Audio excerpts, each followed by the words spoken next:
अस्सलाम वालेकुम नाज़रीन, आप देख रहे हैं JN news HD।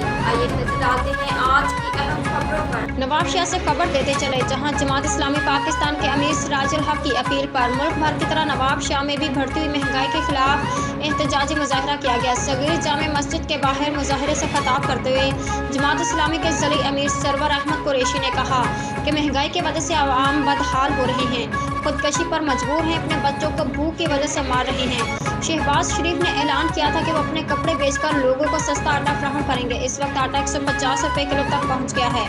Jamaat Islami के रहनुमा ने कहा कि वज़ीर-ए-आज़म साहब, कौम को तुम्हारे कपड़े नहीं बल्कि जो जायदाद और फैक्ट्रियां आपके खानदान ने बाहर लगाई हैं वो कौम को वापस करो। इसी तरह अपने साथी आसिफ अली जरदारी का पैसा भी मुल्क में लाओ। उन्होंने कहा कि महंगाई का खात्मा न हुआ तो हुक्मरानों के ऐवान भी महफूज नहीं रहेंगे। उन्होंने नवाब शाह शहर में बढ़ती हुई बेअमनी पर भी तशवीश का इजहार करते हुए कहा कि लगता है कि शहर में चोरों डाकुओं का राज है, इंतजामिया खामोश तमाशाई बनी हुई है। मुजाहरे से जमात इस्लामी शहर के साबिक अमीर फैसल हमायूं ने भी खिताब किया।